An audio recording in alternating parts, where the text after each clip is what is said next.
Hey guys, welcome back to Reserved Investments on YouTube. Welcome to part 2 of my 3,000 subscriber Q&A series. We got a lot of ground to cover, so we're gonna get right into it. First question, and I actually like this question a lot. I will likely inherit a large collection of antiques and vintage toys someday. This would be a massive house full of different collectible categories. Maybe this will occur within the next several years. Generally speaking, what would be some important steps I should take either before or immediately after going to probate?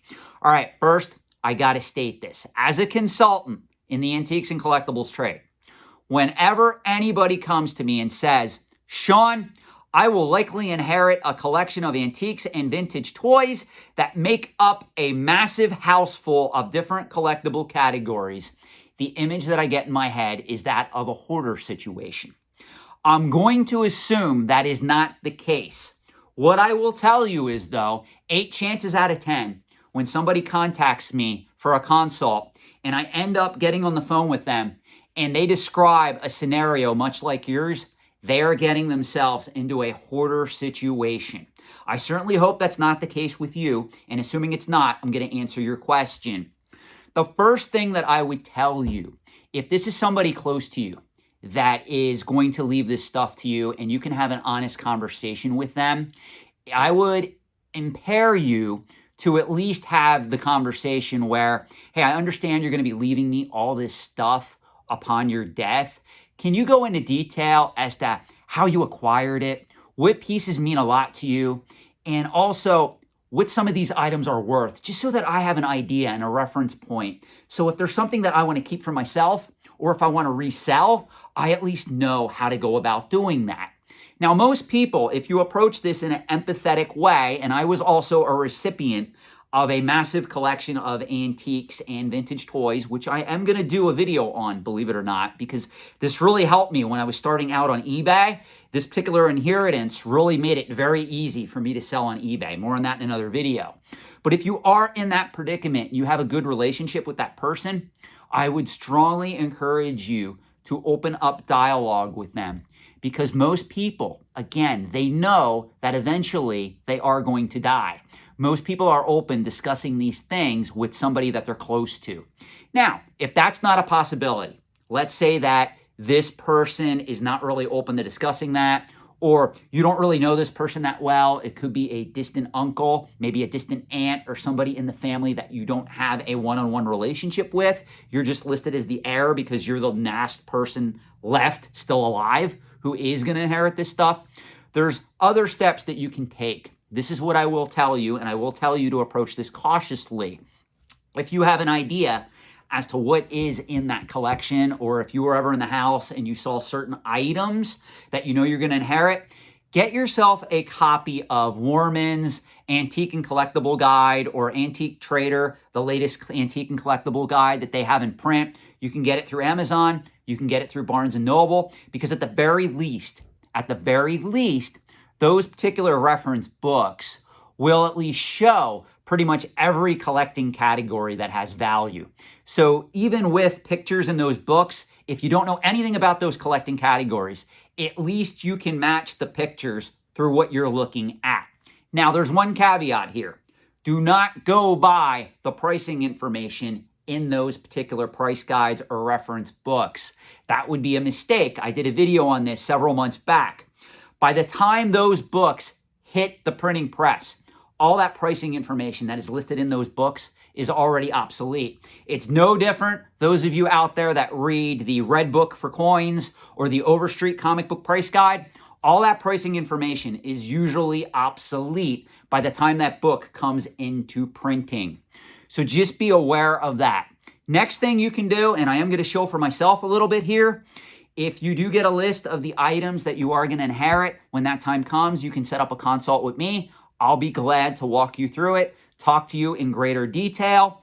A fourth thing you can do is you can start researching some of the items on the internet, on eBay, completed and sold listings only. Do not look at what's being offered for sale. That's not realistic. You want completed and sold listings only if you search eBay for anything to get an idea of what is selling for what. You can also use Heritage. Hakes, Morphe's. There's tons of auction houses that I could give you for reference, but I need to know what collecting categories they are. So I hope that helps. Next question. Sean, does cross-generational interest in pop culture collecting matter when a seller is only interested in making a profit within their own lifetime? The answer is yes, because most markets hit a peak. And that's something that people don't realize unless there is an outside catalyst. Like, let me use this as an example, and I use this example a lot.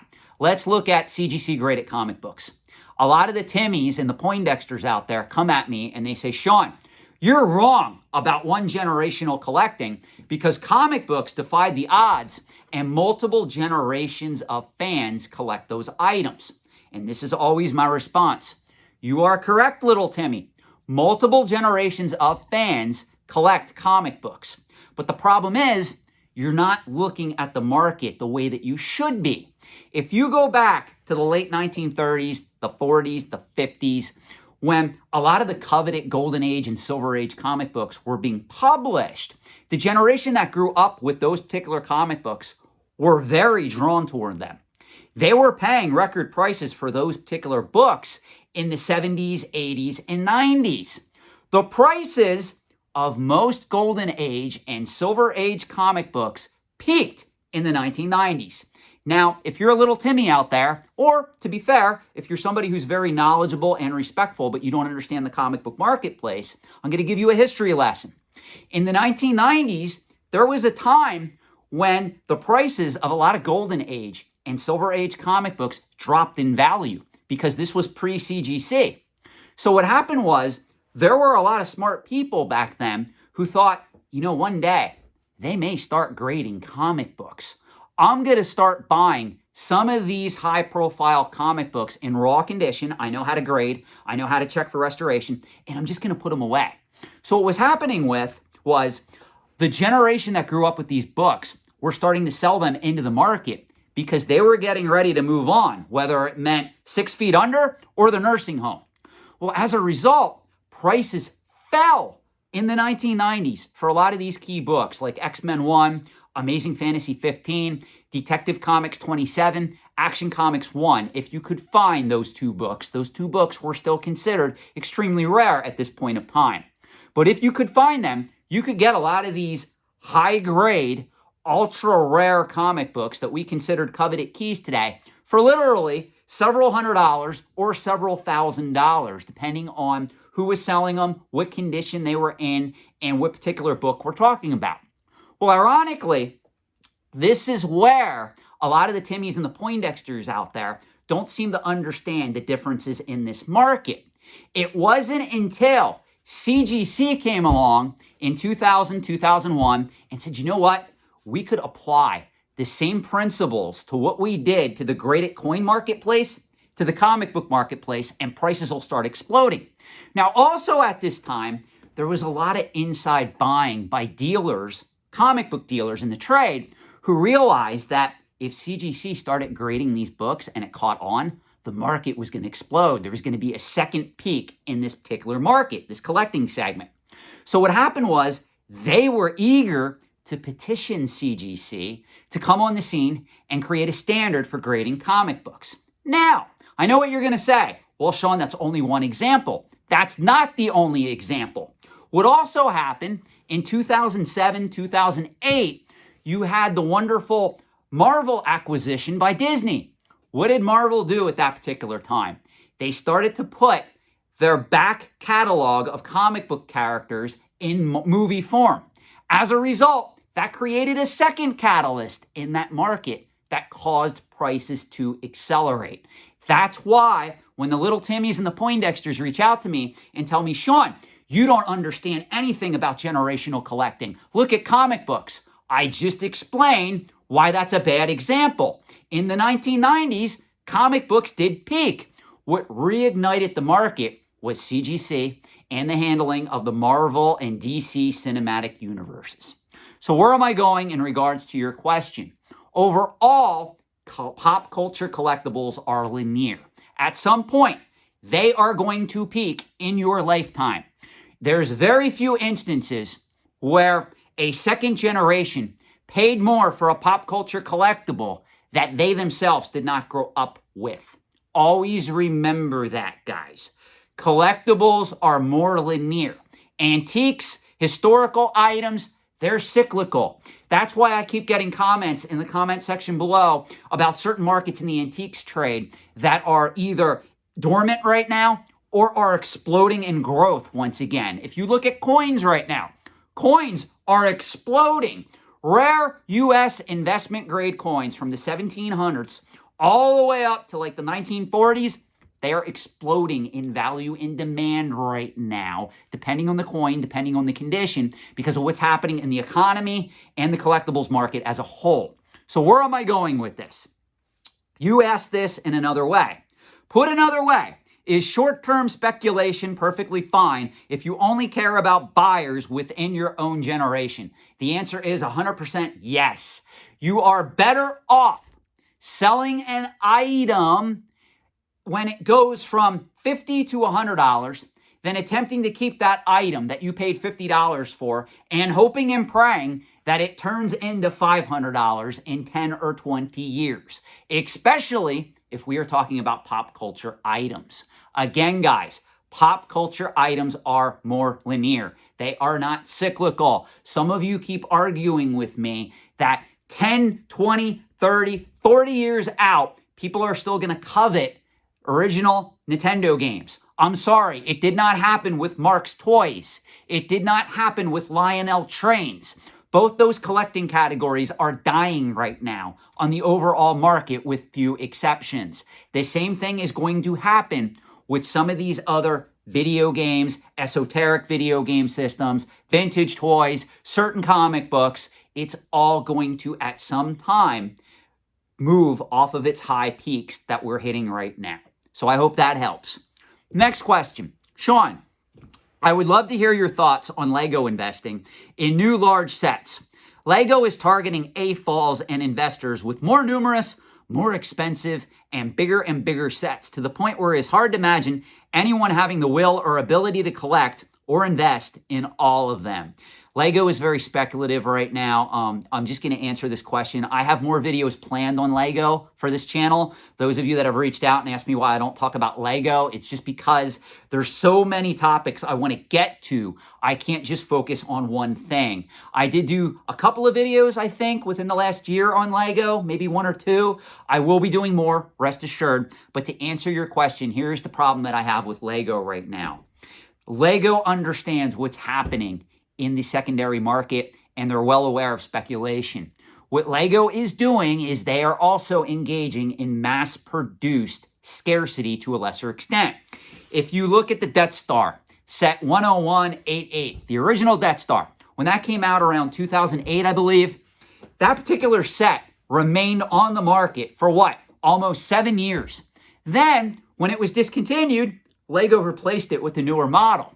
I know a guy on the CGC forums who literally was stockpiling that set, that original Death Star set, 10188. And he was actually storing them in a storage unit, thinking that when Lego discontinued production on that, that set was going to spike in value. I even remarked on his one thread on the CGC comic forum when he stated that is a ridiculous fallacy. And dude, you don't know what you're doing. Well, ironically, Lego comes out after retiring that set with an updated Death Star that pretty much sold for $100 more, but it had an updated build, and I think it had some more unique minifigures to it. That is an example as to how Lego is currently playing the speculative market. They are going back, and they were releasing all these sets every year. Maybe they're waiting 2 years, 3 years, but they are releasing them. Cloud City just got re-upgraded and released.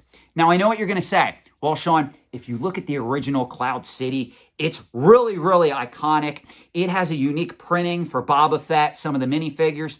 I get that. But overall, it's not worth investing for the long term in a lot of these Lego sets. If you buy a Lego set at 40 bucks or you get it on a discount and it shoots up to 80, 90, I usually tell people, unload it, dump it, take your money, put it in something else, put it in more Lego. Lego, don't get me wrong, if you know the market, you understand the trends, you can make money in that market. The problem is there's too many Timmies and there's too many Poindexters getting into that market thinking that it's easy money, and they're going after all the wrong sets. From here on out, with any of the licensed properties that Lego handles, whether we're talking about Harry Potter, Disney in general, Star Wars, of course, Marvel, DC, whatever it is, they will repeatedly release previous builds over and over again. Even it's part of the coveted Ultimate Collector Series. Now, there is one exception with this rule. Right now, they are releasing some iconic sets that are attached to a licensee that you may be able to make a little bit more money on than some of their iconic Star Wars, Harry Potter, Marvel, DC sets. What I mean by that is they just released the excellent Nintendo TV set that pretty much has a vintage TV, the Nintendo system, the game pack for like $229. I think once they discontinue that, that will be something that will probably have a little bit of value on the secondary market because Nintendo most likely will not renew that license over and over again like Star Wars, Disney will, or like some of the comic book companies out there will, or even Harry Potter. So you may get lucky on a set like that. I do not like the Super Mario sets. I'm going to be very honest. I was very disappointed in how how Lego handled those particular sets. I was hoping that if they were going to do like a Super Mario Brothers theme set or a Zelda theme set, that they would do actual little minifigures of Mario, the princess, Luigi, or if they would do something cool like Zelda, like Hyrule Castle, I think that would be awesome. And they did like a Link minifigure. That would be something, in my opinion, that would have a lot of long-term organic collectability. Unfortunately, though, Nintendo and Lego went another direction. So the only set that I really see any potential in right now is the NES Classic set that retails for $229.99.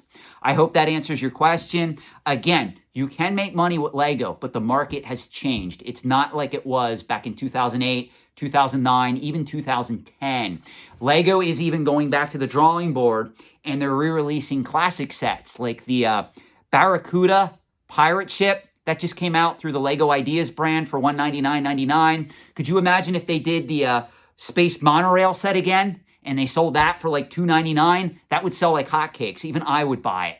So you have to be careful if you are investing in Lego long term. I don't consider the market to be there just yet.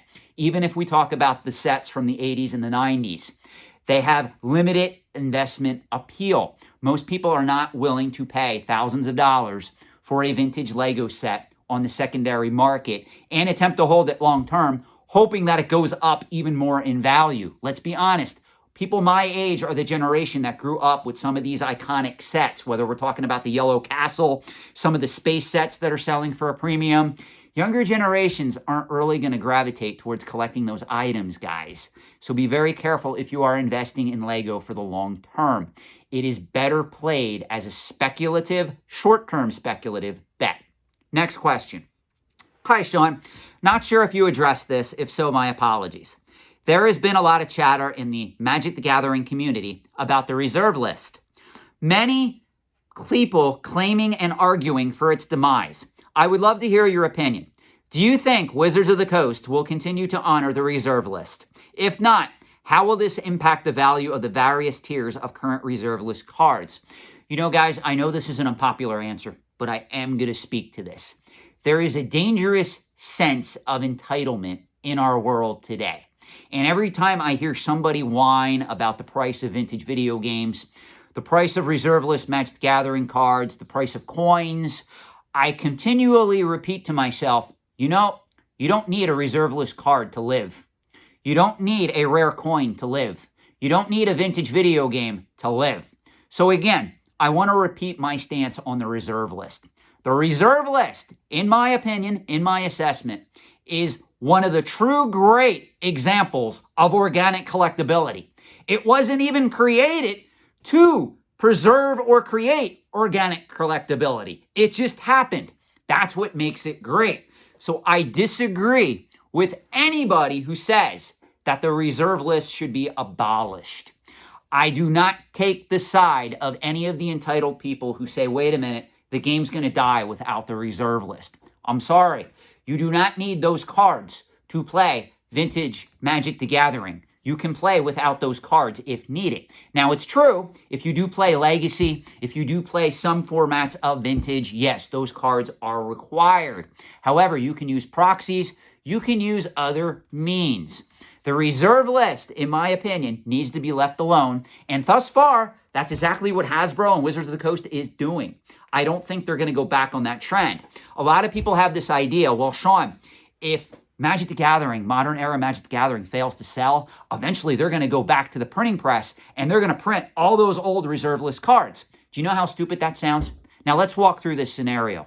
Let's say that all of a sudden the player base of Magic the Gathering starts shrinking and Wizards of the Coast and Hasbro start losing money on the coveted Magic the Gathering property. Why would reprinting the reserve list cause more players to come into the fold and make up for those particular players that are already leaving the market? That makes no sense. I'm sorry. Because at that particular point, what you're stating is the game has gone stale and people are losing interest in it. As a result, the solution wouldn't be to reprint cards from the past. The solution would be to create an exciting play mechanic or a new plane or some type of new set that brings in new players. So that's why I don't think a lot of people who analyze this question understand economics, finance, and business.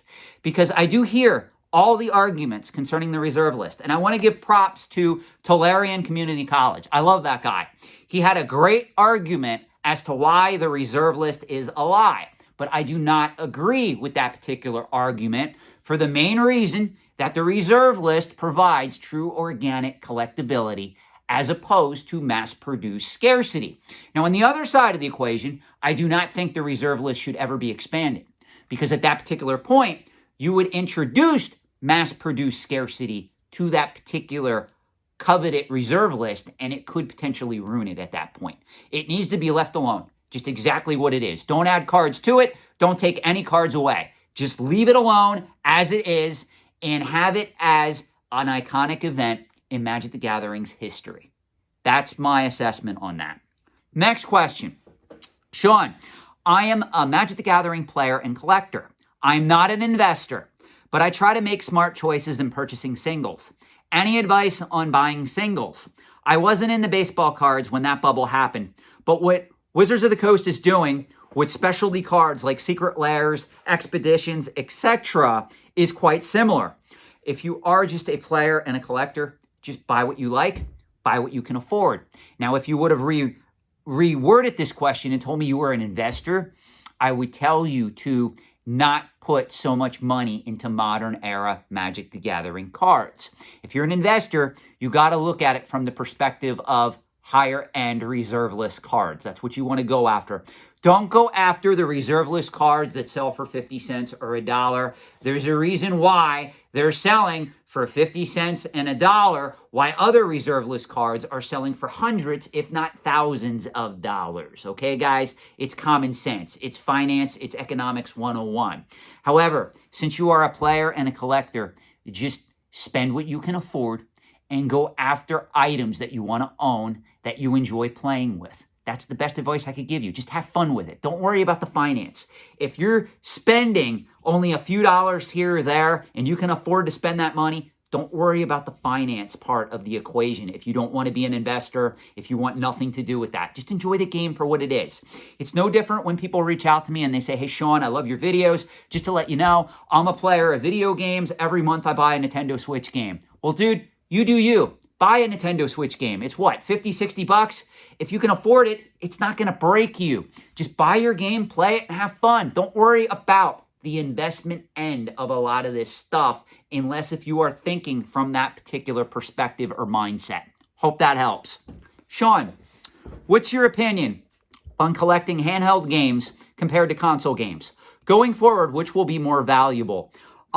Aside from the Switch, and I'm going to get to that in a minute, I would say always console games. If you look at the price of an original sticker-sealed, factory-sealed Super Mario Brothers game versus that of a factory sealed copy of Super Mario Land for the Game Boy, you can kind of see the price difference. Console games are where the action is right now. I know there's a lot of handheld systems that are out there, very popular. If we look at everything from, of course, the original Nintendo Game Boy, all the way up to the Pokemon games that are selling for a premium right now on the Game Boy Advance, all the way to the esoteric systems like your Turbo Express, your Atari Lynx, Sega Game Gear to a lesser extent, and also even items like the PSP or the PS Vita, Nintendo 3DS. Those particular items will attract collectors, but overall where you want to be is console games. The particular console games are where the action is always going to be in the collecting side of that particular market. That's not to say that handhelds are not collected, not what I'm saying, but compared to a lot of your console systems, that's where people are going after right now, hardcore, and that's where the market is soaring. Now, how does the Nintendo Switch fit into this? Well, the Nintendo Switch, ironically, is a hybrid home system and handheld. So it kind of changed the game up a little bit here, where because it was marketed that way, and because it's universally accepted as a home and handheld hybrid, that particular market is going to be interesting to see how it develops in the next 10 to 20 years. Now, that's not to say I agree with long-term speculation in that market, but the Nintendo Switch, I think, will have some organic collectability in the future. That does not mean you should go out and keep factory sealed copies of hit Nintendo games thinking that they're going to accelerate in value. I got news for you. Everybody's already doing that. I see it daily. There's people going out there getting a factory sealed copy of Super Mario Odyssey, Zelda, Breath of the Wild, and they're keeping them factory sealed thinking they're going to be coveted collector pieces in the next 10, 20 years. I don't see that happening, guys. I mean, you might get a slight bump up, but you would be better off putting the money in an S&P 500 index fund. I'm going to be 100% honest. You're not going to have a valuable item like a first print Legend of Zelda for the original Nintendo Entertainment System. It's not going to happen. Next question.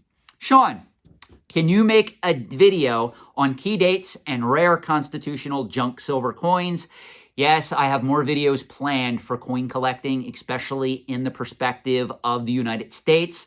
I do have one video planned that just introduces the concepts of collecting world and international coins.